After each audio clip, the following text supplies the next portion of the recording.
بسم اللہ الرحمن الرحیم وَيَجْعَلُونَ لِلَّهِ مَا يَكْرَهُونَ، اور تجویز کرتے ہیں اللہ کے لیے ما یکرہون، وہ جو خود ناپسند سمجھتے ہیں، فَتَّاسِفُ، اور بیان کرتے ہیں زبانیں ان کی جھوٹ، أَنَّ لَهُمُ الْحُسْنَى، یہ کہ وہ کذب کیا ہے؟ بیان کذب، ان کی زبانیں جھوٹ بولتے ہیں کہ ان کے لیے جنت ہے، اگر قیامت ہو گئی تو وہ کیا جائیں گے؟ جنت میں۔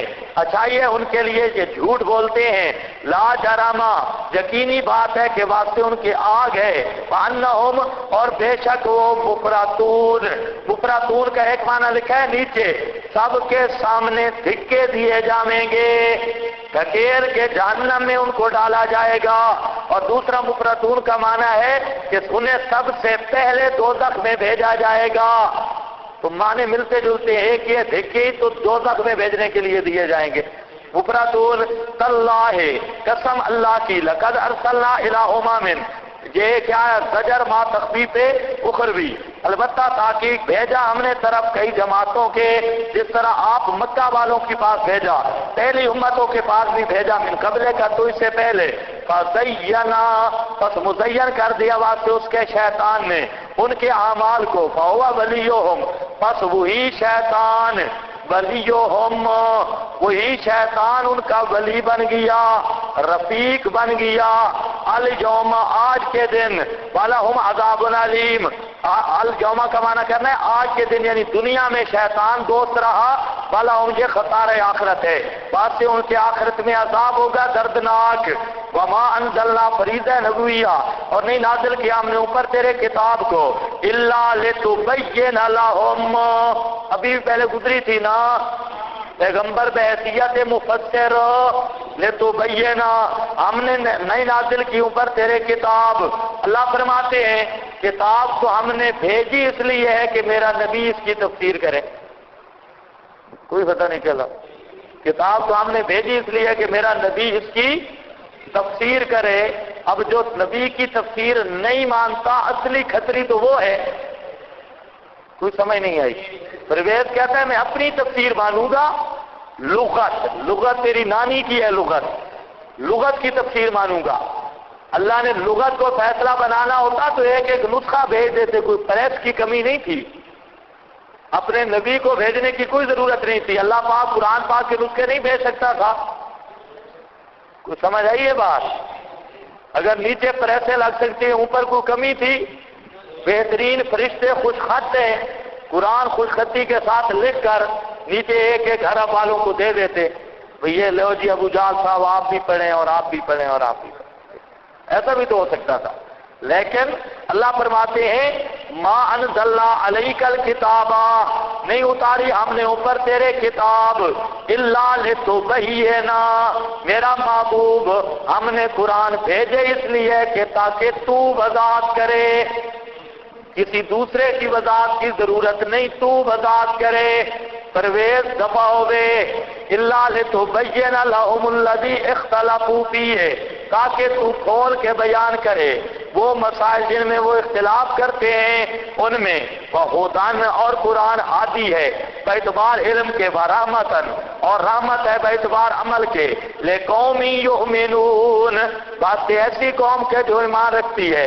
واللہ انزل من السماء ماء، واللہ، اور اللہ ہی ہے دلیل توحید عقلی چھٹی صادق، اللہ ہی ہے اتارتا ہے آسمان سے پانی، فآیا بالارض بعد موتها، تو زندہ کرتا ہے ساتھ اس کے زمین کو، یعنی نباتات اگاتا ہے زمین کے، من بعد موتها، بعد بنجر ہونے اس زمین کے، ان فی ذالک، بے شک اس مذکور میں لآیۃ، البتہ بڑی دلیل ہے توحید کی، لقوم یسمعون، کس قوم کے لیے جو سنے گی، دھیان کرے گی، جی لگا کر سنے گی، وَإِنَّ لَكُمْ فِي الْأَنْعَامِ لَعِبْرَةً، دیکھا قرآن عوامی کتاب ہے، آئی دلیل، مولوی کو کیا پتا بھینس کیسے پالی جاتی ہے، گائے کیسے پالی جاتی ہے،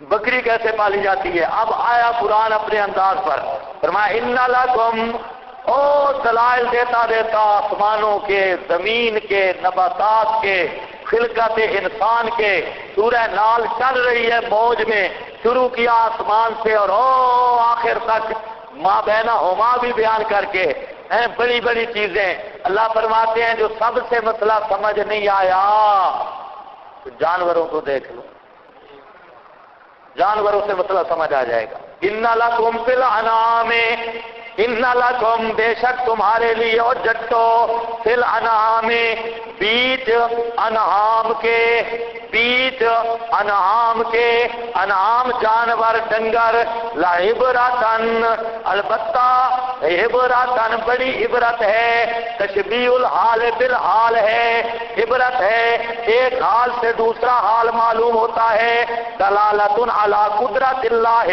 ووحدانیتہ وعظمتہ، اللہ کی قدرت وحدانیت اور عظمت کی دلیل ہے، قرطبی کا حوالہ ہے۔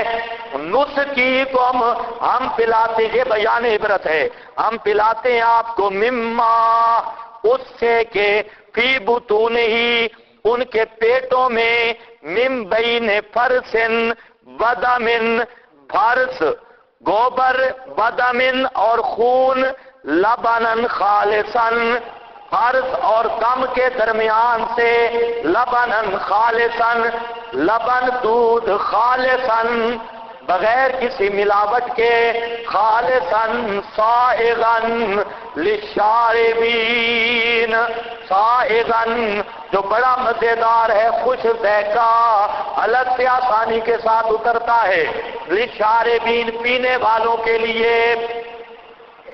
اللہ فرماتے ہیں دیکھو گائے کھاتی کیا ہے؟ گھاس، چارہ، کھل، وہ ساری چیزیں آپ کھا لیں گے چارہ؟ انسان چارہ نہیں کھا سکتے، بھوسا کھال وغیرہ نہیں، جانور کھا رہے ہیں۔ اب آگے 3 تھیلے بنے ہوئے ہیں، میدے کی مشین سے جب گزرتا ہے ایک طرف خون چلا گیا، خون انتظار کسی کی نہیں کرتا، خون بنا اور بغیر انتظار کے اپنی نالیوں میں، گوبر بنا، پیشاب بنا، بغیر انتظار کے اپنے اپنے رواں دواں، لیکن ایک اور چیز آئی لبنن خالصن، وہ حضرت صاحب کا منتظر ہے، جب تک یہ ہاتھ نہیں لگائے گا وہ کبھی تھن سے نکل نہیں سکتا۔ سارا دن گائے بھینس پانی میں رہی لیکن ایک قطرہ بھی دودھ کا نہیں ملا، اس نے 2 کر ملایا ہے، پانی کے اندر رہنے کے باوجود بھی دودھ کا قطرہ بھی نہیں ملا۔ جو خطیب بیان کرتے ہیں بالکل غلط بیان کرتے ہیں۔ خطیب کا انداز یہ ہوتا ہے کہ ادھر ہے نا گوبر، ادھر ہے نا خون اور درمیان میں سے دودھ، یہ نہیں ہے معنی۔ مطلب ہے کہ 3 چیزیں ہیں، ایک ہی پیٹ میں 3 خانے ہیں، ایک خانہ دودھ کا، ایک خانہ پیشاب گوبر کا اور ایک خانہ خون کا۔ اللہ پاک فرماتے ہیں کہ میری قدرت تو دیکھو، کھائی تھی ایک غذا اور اس ایک غذا سے کتنی چیزیں پیدا کی؟ 3 چیزیں، گوبر بھی اسی غذا سے، خون بھی اسی غذا سے، دودھ بھی اسی غذا سے۔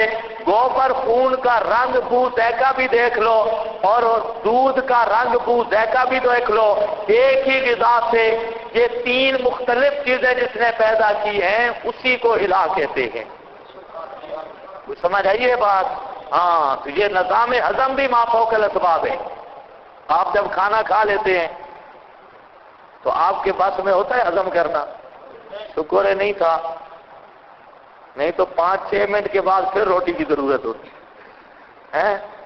تو اپنے بس میں نہیں، یہ امر تکوینی ہے، آپ کے حق میں نہیں، آپ کو آپ کے بس سے باہر نکلا۔ آپ کا کسب تھا صرف چبایا، یہ جہاں تک پہنچانا آپ کا کسب تھا، جب نیچے اتر گیا اب آپ کا اختیار ختم، اب معاملہ چلا گیا ما فوق الاسباب۔ تو گائے نے، وہ بھی تو گھاس کھا رہی تھی، کھل اور یہ اس قسم کی چیزیں کھاتی رہی، لیکن اللہ پاک نے جو مشین لگائی اس مشین نے اسی غذا ایک ہے، رنگ بدلے ہوئے ہیں، غذا ایک ہے، تینوں کے رنگ بھی ایک نہیں، جو سامان تیار ہو رہا ہے بو بھی ایک نہیں، ذائقہ بھی ایک نہیں، ہر چیز بدلی ہوئی ہے، تاثیر بھی ایک نہیں۔ تو یہ اللہ کی کاریگری اور کمال کی دلیل ہے۔ ان لکم فی الانعام لعبرۃ، اور گاں کھولو مسئلہ سمجھ، لعبرۃ نسقیکم مما فی بطونہ، من بین فرسن ودم لبنا خالصا صائغا للشاربین، باتیں پینے والوں کے، ومن ثمرات اور پھلوں سے، من ثمرات النخیل اور دیکھ کھجور کے پھل، والعناب اور عناب انگوروں سے، تتخذون منہ بناتے ہو تم اس سے، سکرن تتخذون منہ بناتے ہو تم اس سے، سکرن نشا ورزقا حسنا اور رزق خوبصورت، رزقا حسنا رزق اچھا، خرمائے خشک، کشمش، شربت، سرکہ، یہ رزقا حسنا کے نیچے لکھا ہے۔ یہاں پر تھوڑا سا اشکال ہے، اشکال یہ ہے کہ سکرا جو خالص شراب بنتی ہے نا وہ نخیل اور عناب کی ہوتی ہے، کھجور اور انگوروں سے۔ خالص شراب کس سے بنتی ہے؟ بولو جلدی، کھجور اور انگوروں کی۔ اب یہاں پر اللہ فرماتے ہیں کہ ہم نے نخیل اور عناب کے پھل پیدا کیے جس سے تم ایک تو نشا حاصل کرتے ہو اور دوسرا رزق کے حسن حاصل کرتے ہو۔ اس کا مطلب ہے جب اللہ انعام کے طور پہ ذکر کر رہا ہے تو شراب جائز ہونا چاہیے، حالانکہ شراب تو حرام ہے۔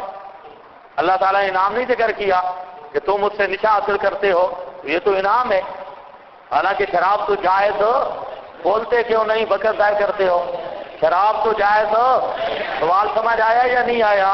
جہاں بطور امتنان کے ذکر کیا سکرا، حالانکہ شراب پینا یہ جائز نہیں ہے، تو پھر اس کو بطور حرام چیز کو بطور انعام کے کیوں ذکر کیا؟ یا کہو حلال ہے؟ اس کے 3 جواب ہیں، بلکہ جواب تو زیادہ ہیں۔ چلو یہ حاشیے پہ بھی کہیں لکھی ہوگی 3 توجیہ ہیں۔ پہلی بات کہ یہ مکی ہے اور شراب مدینے میں حرام ہوا ہے۔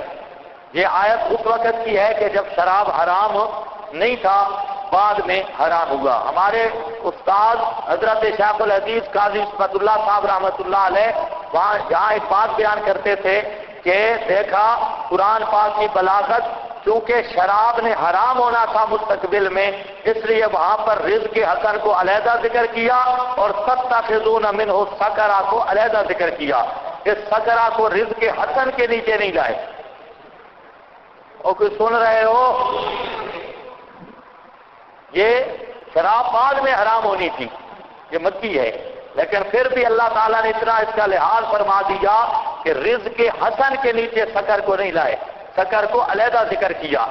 اشارہ بھی تھا اور یہ حکمت بھی تھی کہ شراب بعد کے اندر حرام ہو جائے گی۔ ایک دوسرا، جہاں صرف بیان قدرت ہے، بیان قدرت سمجھو، اللہ فرماتے ہیں جس طرح گائے کی یا انعام کی غذا سے میں 3 مختلف تاثیر واللون والذائقہ پیدا کرتا ہوں، اسی طرح انگور اور عناب سے بھی، اس کے رسوں سے بھی بہترین مشروبات قسم و قسم کے حلال بھی اور حرام بھی اس سے پیدا ہو سکتے ہیں۔ جہاں گوبر پیدا ہو رہا تھا، گوبر حلال تھا کہ حرام؟ خون حرام تھا۔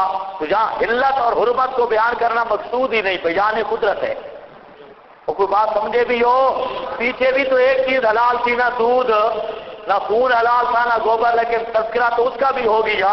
جہاں علت حرمت کے احکام بیان کرنا مقصود ہی نہیں، بلکہ جہاں مقصود ہی بیان کمال قدرت ہے کہ میں وہ قادر ہوں کہ پھل ہوتے ہیں عناب انگوروں کے، کھجوروں کے، اس ایک پھل سے قسم و قسم کی چیزیں میں پیدا کر سکتا ہوں۔ یہ قدرت کا بیان ہے، علت اور حرمت کے احکام کا بیان ہی نہیں۔ کتنے ہو گئے؟ 2۔ تیسرا یہ زجر ہے۔ اللہ فرماتے ہیں میں نے تو تمہیں رزق حسن دیا ہے، یہ نعمتیں دی ہیں اور میں نے تو رزق حسن دیا ہے، لیکن تم اتنے ہو کہ تم خواہ شراب بنا دیتے ہو۔ تو سمجھ آئیے کہ بات، ہاں یہ شکایت ہے، شکوہ ہے۔ تب تاخذونا، میری نعمتیں تھی لیکن تم اسے غلط استعمال کر رہے ہو، شراب بنا لیتے ہو۔ لیکن یہ اضعف توجیہ ہے، پہلی راجح ہے اور دوسری بھی پہلی کے ساتھ کی ہے، یہ اضعف ہے۔ ہاں بھائی رزقاً حسنا ان فی ذالک لآیا، بے شک اس مذکور میں البتہ نشانی ہے، لقوم یعقلون، بات سے قوم عقل والی کے